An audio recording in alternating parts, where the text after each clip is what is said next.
Light weight బంగారు diamond ఆభరణాలు, వందల రకాల డిజైన్స్ ఏవైనా ధర మాత్రం ఒక్కటే.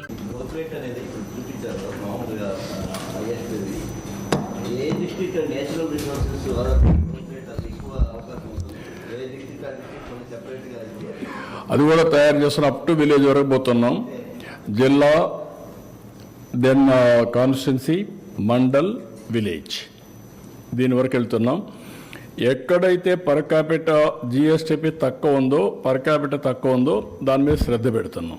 ఎట్లయితే నేను P4 తీసుకొచ్చానో సేమ్ థింగ్ బ్యాక్వర్డ్ ఏరియాస్ కొన్ని నేచురల్గా ఉన్నాయి. విశాఖపట్నం ఎక్కువ తలసరి ఆదాయం వస్తుంది, గ్రోత్ కూడా ఉంటుంది. Number 1. Tirupati is one more district, it is emerging as a giant in ఫ్యూచర్లో. Tirupati because Krishnapatnam port, airport and industrialisation, city ఇవన్నీ వల్ల అది కూడా ఎమర్జ్ అవుతుంది. రాయలసీమ కూడా రాబోయే రోజుల్లో Rayalaseema will emerge. Horticulture 21% grow అయ్యి అగ్రికల్చర్ 2-3% గ్రో అయ్యింది అనుకోండి. Konaseema will have a disadvantage compared to Anantapur or Hindupur or Kadapa. That scenario we are going to face it. అప్పుడు ఇక్కడ ఏం చేయాలి కూడా ఆలోచించుకోవాలి.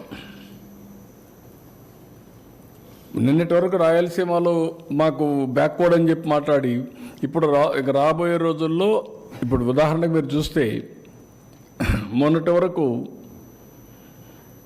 West Godavari delta was very rich, Bhimavaram ఆ ఏరియా. చింతలపూడి ఏరియా అంతా వెరీ పూర్. ఇప్పుడు రివర్స్ అయింది. పామ్ ఆయిల్ ఇక్కడ వచ్చింది. పామ్ ఆయిల్ 1,50,000, 2 లక్షల ఆదాయం వస్తుంది.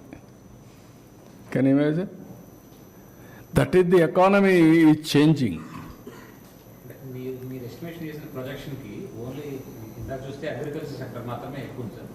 మిగతా సెక్టర్స్ పరిస్థితి ఏంటి? వాటి నో వాట్ ఐఎమ్ సేయింగ్, నేను అందుకే మీతో మాట్లాడింది నా 10 పాయింట్లలో zero poverty, employment, population management, skill development, then water, then product perfection, logistics. I have taken up why logistics, industrialization, product perfection, industrialization, deep technology in all walks of life, Swachh Andhra Pradesh. ఇవన్నీ ఎందుకు తీసుకున్నానంటే అవి focus చేస్తే తప్ప service sector పెరుగుతుంది. Tourism is 20% growth rate పెట్టుకున్నాను.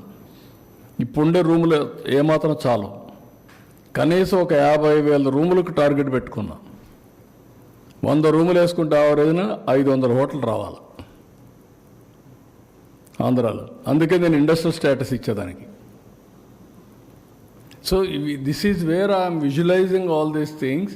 Agriculture ఎందుకు grow అయిందంటే అది కూడా మీరు గుర్తుపెట్టుకోవాలి. మనం ఎప్పుడైతే హార్టికల్చర్, అక్వాకల్చర్కి వెళ్ళామో, డైరీకి వెళ్ళామో, ఆ 3 పికప్ అయ్యాయి. అగ్రికల్చర్ స్టాగ్నేషన్ వచ్చింది, కొంత ప్రాబ్లమ్స్ ఉన్నాయి. అందుకే మీరు ఎక్కడ చూసినా 1/3 భూమిలో హార్టికల్చర్ ఉంటే horticulture GSDP is more than agriculture 2/3.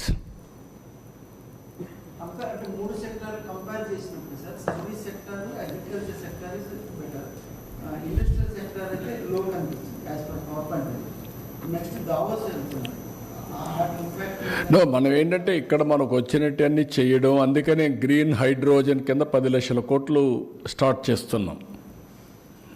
రెండోది ఇండస్ట్రియలైజేషన్ కింద ఇక్కడే మనం చూస్తే పెట్రోలియం రిఫైనరీకి మనం వెళ్తున్నాం. మిత్తల్ ప్రాజెక్టు 1 లక్ష కోట్ల రూపాయలతో minimum government of India accept చేసింది. మనం అడిగింది 12 నుంచి 14 million metric tons iron ore అడిగాం ఎన్ఎండిసి నుంచి.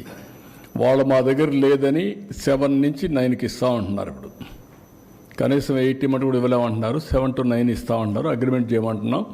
అగ్రిమెంట్ చేసి వర్క్ స్టార్ట్ చేస్తారు. అక్కడ 1 లక్ష కోట్ల మినిమం పెట్టుబడులు వస్తాయి. అది పెంచుకుంటూ పోవచ్చు. ఇట్లా వేరియస్ ఆస్పెక్ట్స్ని కోఆర్డినేట్ చేసి ముందు పెడుతున్నాం.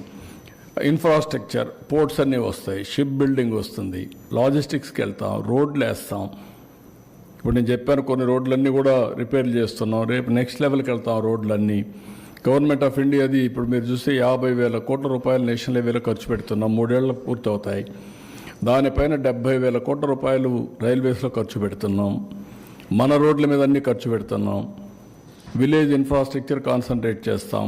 ఎవరి ఇంటిపైన సూర్యఘర్లో పవర్ జనరేట్ చేస్తాం. వాళ్ళు వాడుకుంటారు, మిగిలింది గవర్నమెంట్కి ఇస్తారు, మళ్ళీ కావాలంటే తీసుకుంటారు. వేరియస్ స్కీమ్స్ అన్నీ కూడా పెట్టి how to take forward we are doing our best. Suman టీవీలో మీ పర్సనల్ అండ్ బిజినెస్ ప్రమోషన్స్ కోసం కింది నెంబర్కి కాంటాక్ట్ చేయండి.